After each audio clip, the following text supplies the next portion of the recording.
Mértad Nagas John, I wanted to take a film of the progress we've made here. So I'm starting down the driveway. It's going to be a little bouncy, but Mértad, I want you to take a look at this hydrant and just keep it in the back of your mind for now. Here's some trees that we bought last year from a plant sale, and they're natives, they're all natives, and we still have to plant them. Anyway, coming down the driveway, this is a pile of mulch that my excavator makes. It's reground stuff that sits for a whole summer, and it literally burns inside. It's spontaneous combustion, and you can see smoke coming out of it. Not this pile is pretty much done. And they call it cooked, and it becomes sterile, so it doesn't have any weeds or seeds that could turn into weeds. But this is our mulch that we're going to spread around in a lot of the areas.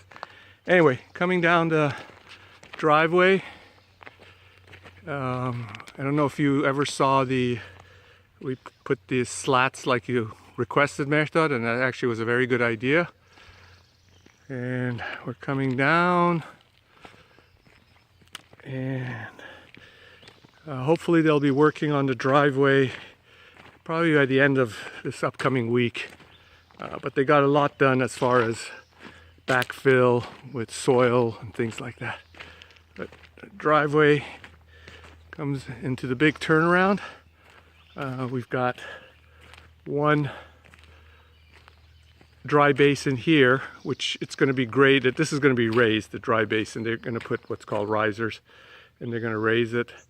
And basically everything will slope into this basin so that water can run off into it.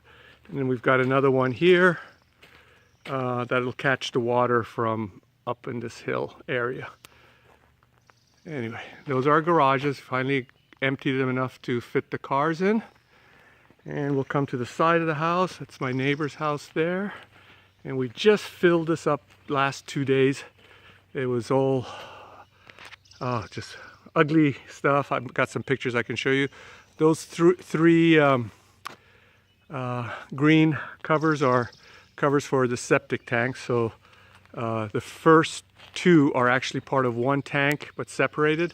That's where all the sewage from the house comes, and then it flows into the second one, and then from there it flows into the back single tank, and from there it's pumped all the way up to our neighbor's house. Mértad, I want you to take a look at this hydrant. This is number 2. Just remember it. Anyway, so we've created a little berm here, and we've planted some trees. This is a Sitka spruce and some native, I think those are mock orange, I'm not sure. These are red flowering currants. They're beautiful bushes. They have a beautiful flower in the spring. Those are just regular Leland cypresses that we're using for screening. And more native mock orange, red currant. And then we come down to one of our rain gardens. This is where we capture all the runoff from the roof, the driveway, the bottom of the septic tanks. This captured, and then if it fills up, then where the rocks are, it'll seep through and go into the buffer. And so we've pretty much planted all this, and now we're coming to the water side of the house. And this little sandy area is going to be the first area where we put our pavers. It's going to be a little patio. And again, this is kind of facing east, or the water side. Robin's got all her bird feeders, and we have had just an amazing display of birds here. It's unbelievable. And we come around, we're heading north now, and this is coming up to our second rain garden. This captures all the water from the north side of the house, and this is behind the breathe sign. There's an incense cedar and another smaller one, and then we bought these 2 huge ones. Got a good deal on them. I'm hoping they transplant. We'll see. It's questionable, but we use the machinery to get it in the ground, and they're good trees. They're natives actually. And then I've planted a bunch of cedars, western red cedars here. I'm not sure how many of them will make it. And then we come kind of to the side of the house here. There's the entrance, and again, the sandy area is going to be all pavers. We're going to have pavers right up to this, where this little red bucket is. That's going to be for a post so we can hang our party lights. This is the fire pit we just made today, and I've been burning some of the wood, thousands and thousands of wood that we have here. And this is going to be the location of the jacuzzi. It's going to be a simple, kind of a sport jacuzzi, 2-man with good high pressure jets.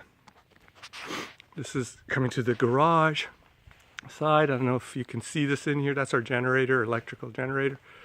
And then the kayak storage area. It might be a little too dark. And then kind of the entry. That temporary grass is for the dogs to do their pee-pee and poo-poo. And it's working well. Anyway, and then we come to our third hydrant method. So you remember we had, this is the third one. I actually have one more with 4 of these. These are 1-inch Iowa hydrants. They're 5 feet tall, so we buried them about 3 feet, or they're, yes, about 2 feet. But I just want you to see the water that comes out of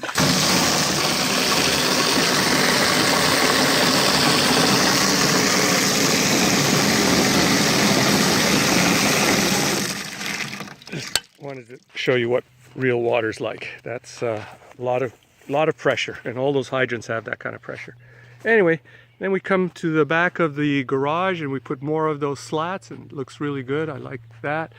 And this is our propane tank, and we're going to actually build a shed, a tool shed around it. We're gonna cover it with a very basic tool shed. We have some extra siding material that we're going to use, and it's just going to be a simple shed to cover this up and to be able to put our garden tools.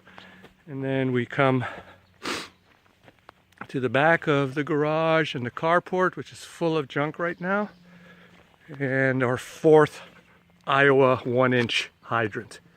And this one actually uses a 1-inch hose. The other ones are 3/4 hoses, but this uses a 1-inch hose, which is actually a fire hose. Anyway, so, and then we come to this side of the house, which we're waiting for more material, and we're going to spread more material here. And once this is done and the driveway's done, we're pretty much done with all the excavating and backfill. And I just wanted to show you these 4 trees that I bought here. These are California sequoias, and they do very well here. Of course, they're not native, but they grow very quickly, and so I'm going to plant kind of 2 in that area and 2 in this area. They grow very fast, very big. And so that's it. These rocks we're going to scatter throughout the berm side of the house for landscaping. These are rocks that we actually dug up from during excavating, and we've got quite a few more. And that's it.